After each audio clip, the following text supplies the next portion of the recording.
Hello, my name is Carla Day-Johnson, and I'm with the Hedberg Public Library. I'm speaking today with Michelle Hacker of Janesville, whose watercolors will be exhibited at the library for the month of January. Welcome, Michelle. It's a pleasure to have you today. Thank you. I'm happy to be here. Good. Tell me how you started painting. I've been very artistic my entire life because my mom is a very creative person and raised me in a home where just about anything was available for, for our creative uses. Mm-hmm. I didn't actually start with watercolors until about 2010. Okay. And that was something that I had avoided most of my life because I thought it would be difficult. Mm-hmm. And I decided to tackle it. And I discovered that I really liked it more than anything else I had worked with before. Okay. Did you go to school here in Janesville? I did not. Okay. Did you have a lot of art classes in the schooling that you took? I actually, no, I didn't. Okay. So most of your stuff is self-taught and came from your home atmosphere? The things that I tried at first, I thought at one point that I needed to learn more. I began checking library books out from the public library here in Janesville. Okay. And was able to learn quite a bit more and expand my work that way. Excellent resource there. Mm-hmm. Yeah. And tell me, what is your favorite subject to paint? I like doing portraits. Portraits. Mm-hmm. Okay, and most of your exhibit will be portraits? Yes, most of my exhibit is portraits. I have some animals and a couple other things. Okay. How do you get the inspiration to do a painting? There's a lot of times where I see a painting that I like, Mm-hmm. a photograph that I like, and I can visualize it as a painting. Okay. And I decide I'm going to paint it, and I give a lot of paintings away because of that. Mm-hmm. But otherwise, I've had some commissions where people, have seen what I do and have asked me to make paintings for them. Okay. So would you say that most of the portraits that you do are of people that you know? Yes. Okay. Do you find that easier to do people that you know, or? Either way. Okay. I'm just really drawn to features and expression quite a lot. I like to. And so then mostly you work off of photographs rather than having someone sit in front of you? I do, yeah. I actually take quite too long to paint a painting to have an individual sit for me. Okay. They'd have to move in. And then do you do the photographs yourself so that you're gathering information? No, quite often there are photographs that are just given to me. Okay. So I do have to be very particular because I will tell somebody I really can't work with that picture that you're giving me, The photo doesn't have enough yeah, if I information. can't fix it with my art program well enough to work with it, Okay. then I won't do it, and I'll let them know I just can't. Okay. An art program, you mean on the computer? Yes, I quite often I'll have them given to me as digital photographs. Oh, okay. Or I can even scan them in if they're older photographs Mm-hmm. in order for me to expand them and see what kind of quality I can get as far as detail. Okay.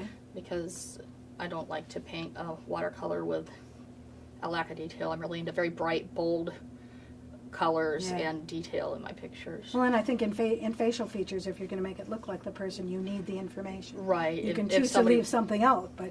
Yeah, if somebody wants a portrait of someone, they're obviously going to want it to look like them. Right, right.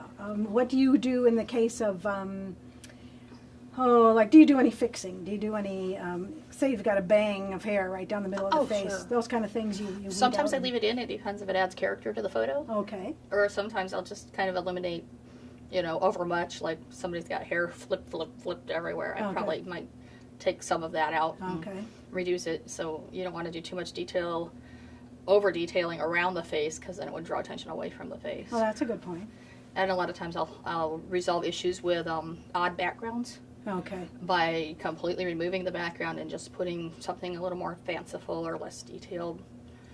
Just to make the portrait. Yeah, it's kind of like setting your focus on the camera so it blurs the background out. Okay, okay. Sometimes I'll try to do that. And what other subject matter do you like besides portraits? Animals. Animals? Yeah. Okay. Things with eyes. I really like the window, to the soul. I'm working on that. So. Oh, okay. Yeah. A lot of people have a problem with eyes. Love it. I love it. You just sort of take it apart and put it back together again, sort of thing? I discovered I have this ability to kind of see people or pictures in layers from the inside out. Okay. Which is really good for watercolor because you work it layer over layer. Right. And develop the eyes into something maybe a little bit more than what you could with oil painting or other. Well, and leaving that white sparkle in the eye is an important thing, and in watercolor, that's probably the trick. That's a little trick. It's called frisket. Oh, okay. And if you don't have frisket, then it's you know, you can use your white, you know, liquid tube watercolor and go back and touch it up if you have to. But yeah, I try not to. I try to leave right? the white paper than the original paper there. Yeah, saving the white, I think, is particularly important in Right. the eye. Yeah. Yes. Well, let's look at a few of the things you brought in. Okay. This is adorable. Tell me about this. This picture I did last spring because my little sister was graduating with her bachelor's degree in field biology. Oh. And she has a penchant for all things small animals, and I knew she was fond of tree frogs. And the time that came up was it fell right around between her graduation and her anniversary. Okay. And I just thought this was cute, that it would sort of represent her field of interest and her husband goofing around. And Okay. I tried a new technique in the background at the time. That was something I hadn't done, working a lot of wet color together in the background, and I just love the bold colors, the bright colors that I used for the frogs. The colors come out really well. Yeah. And so this is a favorite of a lot of people. Oh, yes. That have seen it. So. Okay.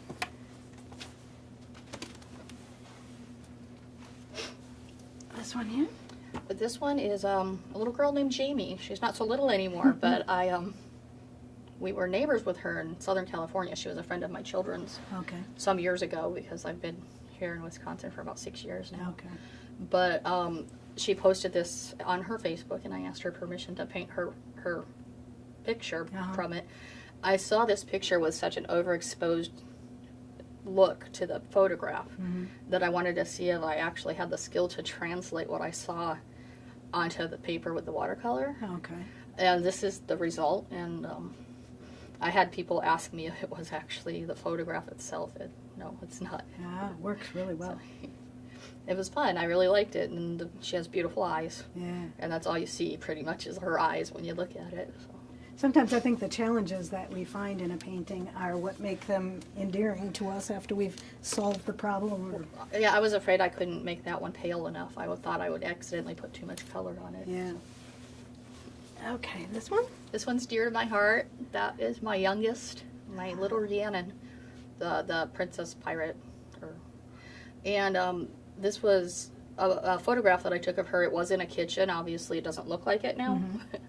But one year when I think she was about 5 here, that she was upset because she found out we were going to a pirate Halloween party, and she was going to be a princess that year. And when we told her we were going this other day to another party, she was pretty devastated by the fact that she wasn't going to be a princess. Okay. So we threw her in her Snow White costume, and then we, Pirated gave her, it a yeah, little. so we pirated it up and gave her a sword and a spider ring and everything, and then she was quite happy with the whole thing.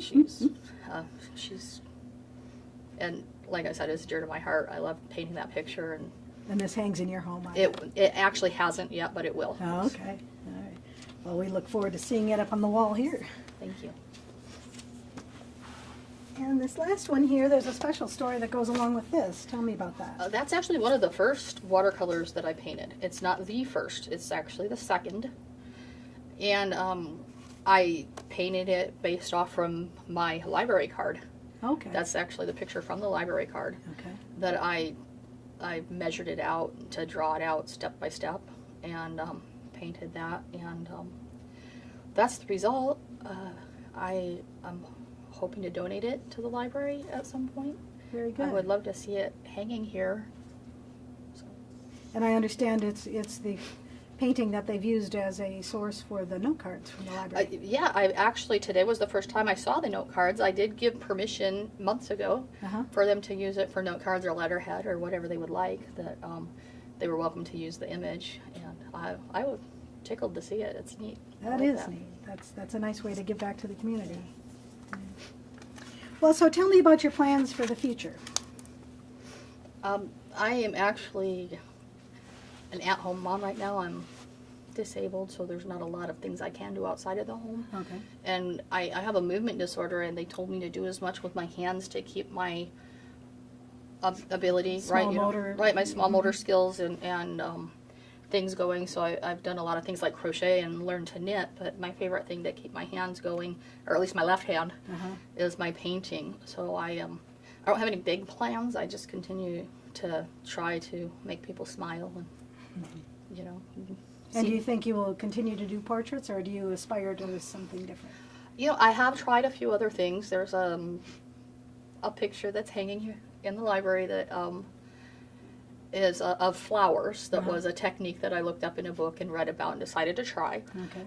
And there's a lot of appeal. People like it, but I don't know that I particularly like that style. But I've been trying to force myself into trying new styles or little techniques that I hadn't tried before.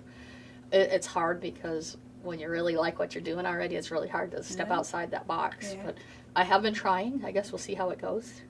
Sometimes I think if you try something new, it reflects back on what you're doing and improves that as well. So, Right, yeah, right. It can be a win-win. Yeah. Yeah, I could always do like abstract backgrounds with my portraiture or something. I've been thinking about it. I haven't, like I said, I haven't quite got myself there yet, but I've been considering it. So. All right.